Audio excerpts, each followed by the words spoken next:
Fala galera, tudo bem? Aqui quem está falando é o professor Rafael Ramos, eu sou professor aqui do Colégio Curso Tamandaré, tudo bem? E com o intuito de ajudar vocês na preparação para o vestibular 2022 da UERJ, tá? Eu preparei um roteiro aqui pequeno de leitura, mas que eu acho que vai ajudar bastante para que vocês possam entender o que fazer e como estudar para a redação, por exemplo. Tudo bem, gente? Galera, olha só, vamos lá. Eu já gravei um vídeo sobre isso, falando sobre as diferenças básicas entre o Enem e a UERJ. Então é importante destacar o seguinte: no Enem a gente não tem obra literária, por exemplo, em redação. A sua redação não é baseada numa obra literária, mas na UERJ sim, tá bom? E após uma consulta pública ali, nós tivemos 3 obras literárias. E a obra escolhida foi Uma Janela em Copacabana, que é um texto do Luiz Alfredo Garcia Rosa. Tudo bem, gente? E é sempre importante vocês destacarem, lá no outro vídeo eu falo sobre isso, mas eu vou voltar ao conceito de verossimilhança, tá? É sempre importante destacar que as 3 obras que foram escolhidas são obras que falam naturalmente do Rio de Janeiro. Não nos esqueçamos de que a UERJ é uma universidade que está situada no Rio de Janeiro, no estado do Rio de Janeiro, na cidade do Rio de Janeiro, e por isso vai falar sobre o Rio de Janeiro. É importante a gente muitas vezes observar que essas obras estão falando sobre o Rio de Janeiro. Aí a ideia da realidade do Rio de Janeiro. São temas polêmicos que a gente vai discutir dentro da nossa própria cidade. Tudo bem, gente? Para quem eu falei aqui sobre temas polêmicos, há um outro vídeo onde eu falo sobre a questão, a formulação da sua tese, a partir de uma questão polêmica, tudo bem? Então, é importante vocês relembrarem isso, tá bom?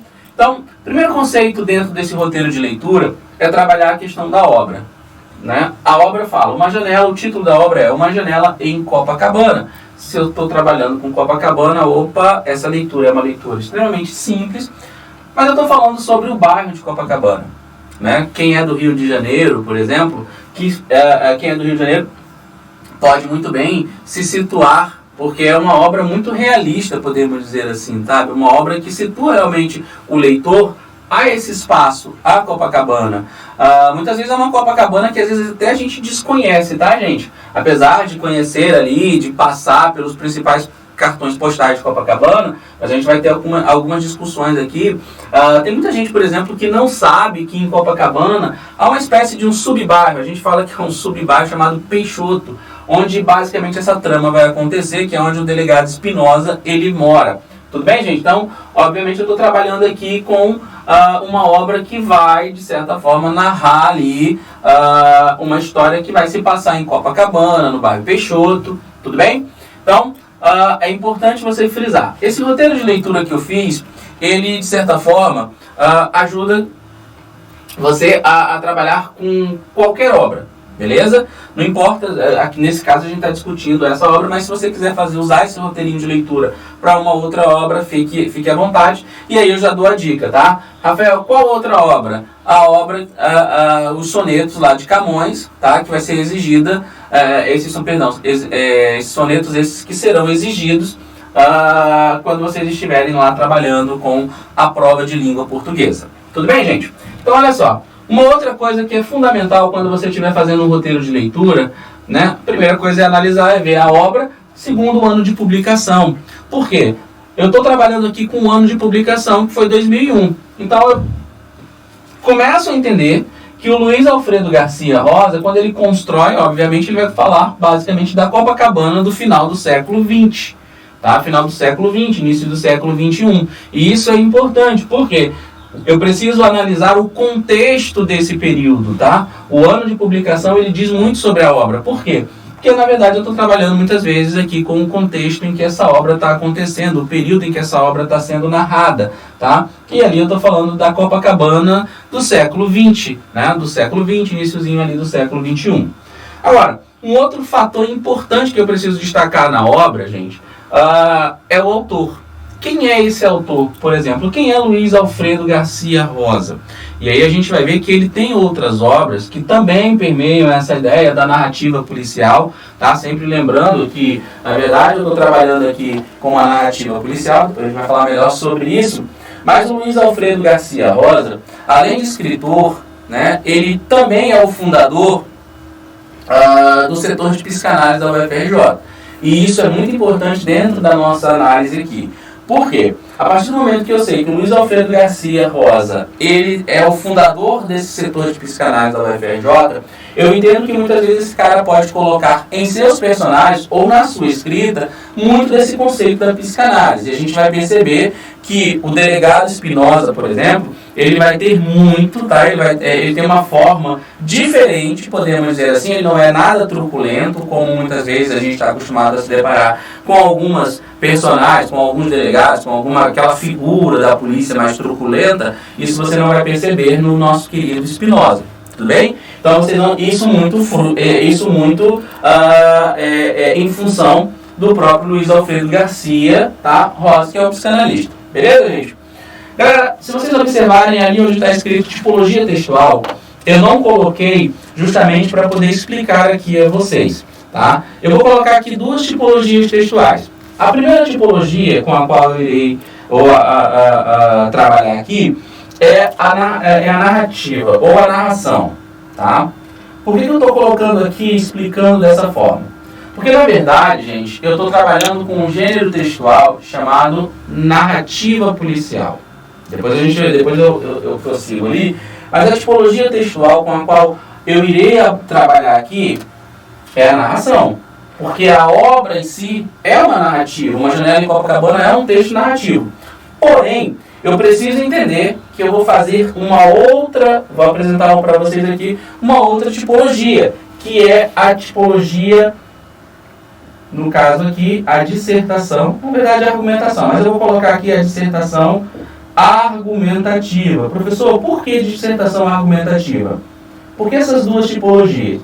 Eu preciso que vocês estabeleçam a diferença. A narração, gente, é porque essa narrativa policial, o próprio nome já diz, narrativa policial é uma narração, está enquadrada dentro do texto narrativo.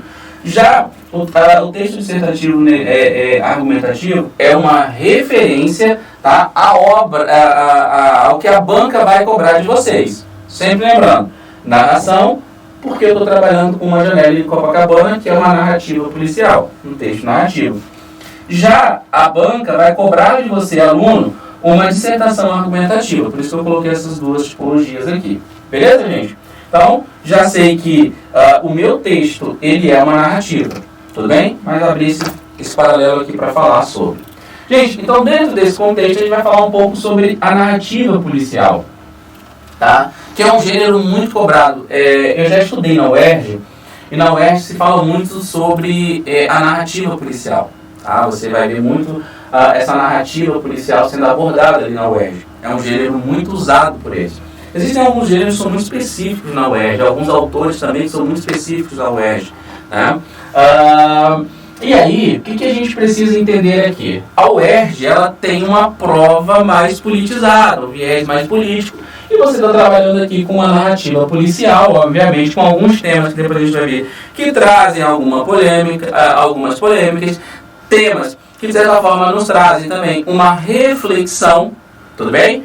E aí o que a gente precisa perceber aqui? Se eu estou trabalhando com essa narrativa policial, o próprio nome já diz, há sempre existem inúmeras características. Eu não vou falar as características da narrativa policial, não é esse o intuito, mas vocês vão buscar, se vocês estão trabalhando. Gente, toda vez que vocês, vou abrir um espaço aqui, tá? Um paralelo. Toda vez que vocês estiverem trabalhando com um gênero textual, isso serve para qualquer prova que vocês fizerem. Busquem sempre qual é a estrutura desse gênero textual, tá? Qual é a tipologia desse gênero textual e qual é o objetivo comunicativo desse gênero textual. Beleza, galera? Então, por exemplo, quando o Luiz Alfredo Garcia Rosa ele faz uma narrativa policial, implicitamente ele pode estar fazendo uma relação com outras obras literárias. E aí nós temos aí, por exemplo, dois grandes nomes da narrativa policial. Um, que a gente pode trabalhar aí, é o próprio lá, o detetive, né? O Sherlock Holmes. Como a gente pode também trabalhar aqui com Agatha Christie, tá? São dois nomes importantes que a gente tem, tá? Quando a gente fala em narrativa policial. Beleza, gente? Galera, Rafael, por que é uma narrativa policial? Primeiro porque aí eu vou um pouquinho para a questão do enredo aqui, tá? Antes mesmo de mas eu não vou focar agora lá nos elementos da narrativa, mas eu vou só fazer uma apresentação aqui. O texto em si, ele fala sobre o assassinato de 3 policiais, certo? Vocês obviamente já leram ou estão lendo essa obra, tá? E o texto fala basicamente sobre o assassinato de 3 policiais, e esses 3 policiais eles têm algumas características em comum, tá? Quando o policial Espinosa, né, o delegado Espinosa, ele começa a investigar, ele começa a perceber algumas semelhanças, algumas relações entre esses 3 policiais que foram assassinados. E aí, gente, alguns dessas semelhanças vão chamar a atenção do Espinosa, porque esses policiais, eles são do 2º escalão, são policiais assim que não têm uma alta patente, podemos dizer assim, mas que conseguem ter ali, muitas vezes, uma vida muito estável, uma vida muito boa, né? Só que também são policiais que muitas vezes não aparentam essa vida muito boa, mas que tem sim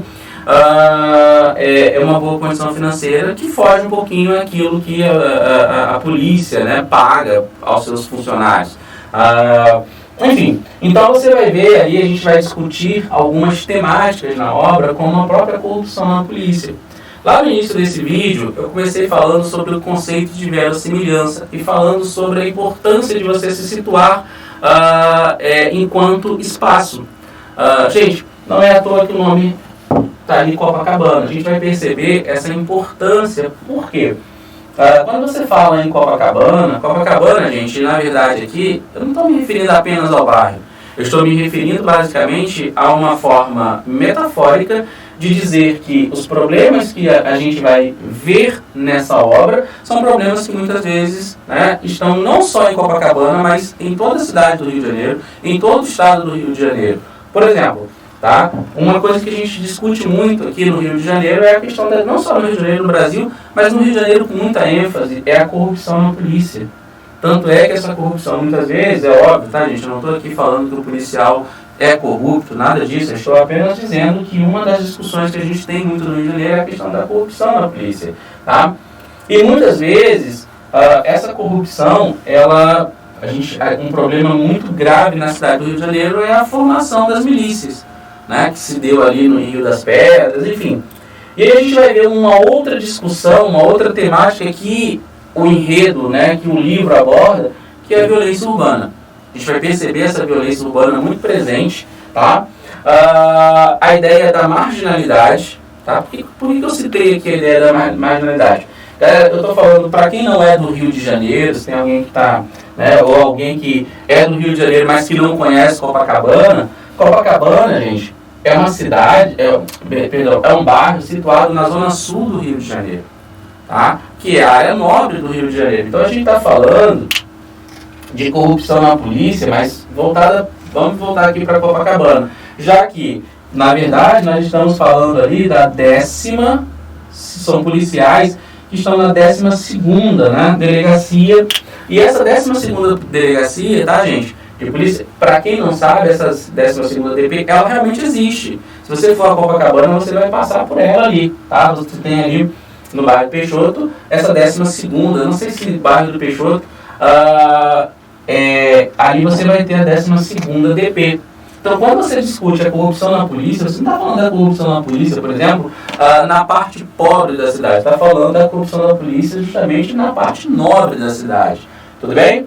A violência urbana, se eu estou falando de violência urbana em uma obra que retrata a Copacabana, eu também estou dizendo que a Copacabana, em Copacabana, que é um lugar nobre, também tem essa violência. A questão das milícias. Gente, uma outra coisa que a gente precisa discutir aqui, tá? A ideia da marginalidade em Copacabana. Copacabana tem um título, né?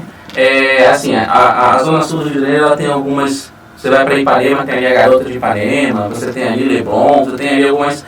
E aí, Copacabana é conhecida como a Princesinha do Mar. E quando a gente fala que Copacabana é conhecida como a Princesinha do Mar, Copacabana é um bairro completamente turístico, podemos dizer assim, tá? A galera vem para cá, para o Rio de Janeiro, tentando de alguma forma, podemos dizer assim, pessoas do mundo inteiro já ouviram muitas vezes falar sobre o Réveillon em Copacabana. E aí quando você vai olhar uma outra perspectiva de Copacabana, que é uma Copacabana marginal, que é uma Copacabana que, apesar de bonita, convive muito com a ideia da marginalidade, o que a gente vai perceber? Que essa Copacabana, ela não é tão bonita quanto ou melhor, que há um outro viés, há uma outra Copacabana que muitas vezes os turistas não conhecem, né? Que é e aí, mais uma vez, gente, um outro aspecto que é debatido nessa obra é a questão do status. Tá? Para quem não sabe, Copacabana, obviamente, por ser um bairro da Zona Sul, o Rio de Janeiro em si é uma cidade muito cara. Tá? É uma cidade, não importa onde você estiver, você vai perceber que é uma cidade muito cara. Mas é óbvio que alguns bairros são mais caros que outros. Viver em alguns bairros é mais caro que viver em outros bairros. Só que há muitas pessoas, não só em Copacabana, mas na Zona Sul, de alguma forma, pessoas que às vezes vivem por aparência. Tá? E existem inúmeras pessoas que vivem em Copacabana, mas que... Por quê? Porque herdaram, de certa forma, um apartamento, né, do pai, enfim, da família. Só que essa pessoa, ela já não tem mais condição de estar em Copacabana, mas ela está ali. Por quê? Porque ela precisa apresentar um status. Eu moro em Copacabana, que é uma área nobre, que é uma área turística, enfim. Só que o cara não tem aí a ideia da marginalidade que a gente está falando aqui. Muitas vezes, para ficar ali, esse cara, muitas vezes, ele acaba indo para a marginalidade. É só a obra fala sobre isso, tá, gente? E aí, ainda sobre essa questão do status, nós temos Copacabana, para quem não sabe, é um bairro muito conhecido pela prostituição. Copacabana é um bairro, as grandes ou as mais famosas boates, né, de prostituição do Rio de Janeiro estavam situadas em Copacabana. Tá?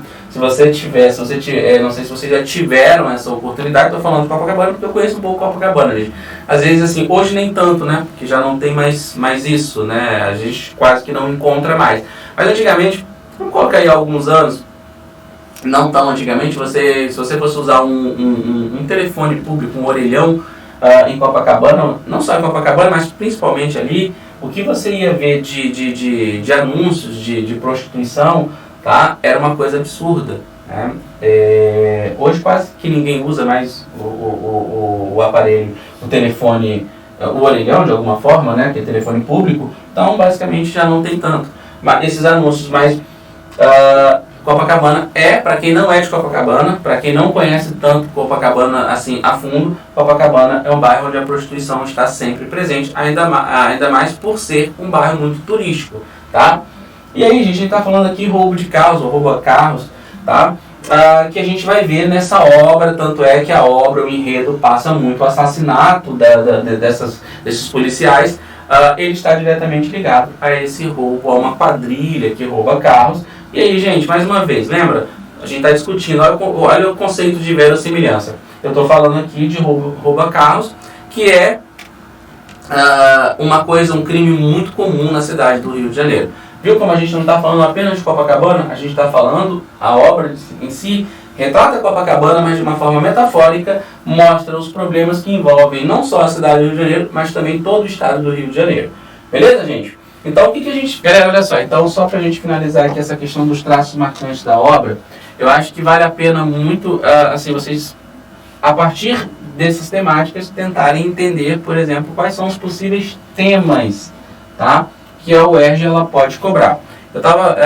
O que a gente pode perceber aqui é o seguinte: há algum tempo, um determinado, hoje deputado federal, mas à época um político aqui da cidade do Rio de Janeiro, fez um comentário da seguinte forma. Ele disse, tá, que a polícia do Rio de Janeiro, que é considerada uma polícia meio que truculenta, enfim, por isso que o delegado Espinosa aí, ele é meio que uma oposição a essa polícia meio truculenta do Rio de Janeiro.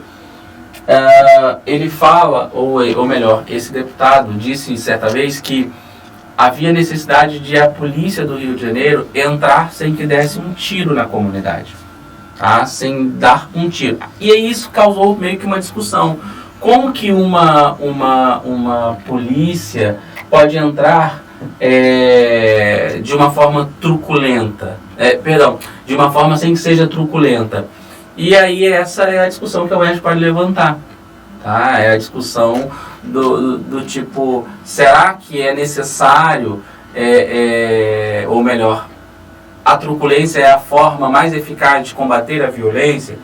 Então são alguns aspectos que a gente pode discutir. A questão na própria na corrupção da polícia pode ser um tema que a gente pode abordar, fazer uso da questão da aparência, né? Ou até mesmo da falta de ética que a gente falou aqui na corrupção na polícia, né? Então a gente pode discutir aqui alguns traços que podem servir como embasamento para que a gente possa ter aqui como tema relacionado a essa obra, Uma Janela em Copacabana. Gente, então só para a gente finalizar, para não alongar muito, né, para não prolongar muito, nós temos aqui, para finalizar, se você está trabalhando com um texto narrativo, você vai trabalhar com elementos da narrativa. E aí a gente tem ali na obra personagens como Spinoza, que é um delegado que não usa da força, que é um delegado que é muito uma construção do próprio Luiz Alfredo Garcia Rosa. Lembra da psicanálise? É um cara inteligente, é um cara que tem que gosta da leitura,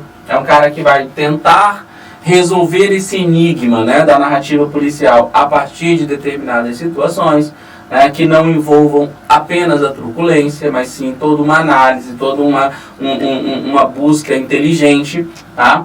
O espaço a gente discutiu aqui quando a gente falou sobre Copacabana, sobre o bairro Peixoto, né? Essa coisa de ir até o Leme, a própria questão de Copacabana ser uma metáfora no livro, ser uma metáfora do que é a cidade do Rio de Janeiro, do que é o estado do Rio de Janeiro.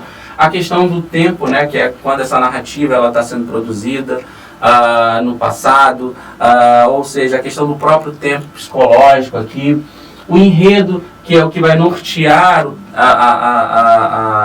essa narrativa, que é o assassinato, e aí a partir da investigação desses assassinatos, a gente vai encontrando todos esses temas, tudo bem? Então, e o narrador, o foco narrativo, esse narrador está em primeira pessoa, esse narrador está em terceira pessoa, ele é personagem, ele participa, ele é onisciente. Então, esse é um roteiro de leitura, gente, que vocês devem fazer. É lógico que o que eu fiz aqui não foi basicamente uma análise, não foi me aprofundar na obra, mas é tentar mostrar para vocês como vocês podem fazer um roteiro de leitura a partir da leitura do livro.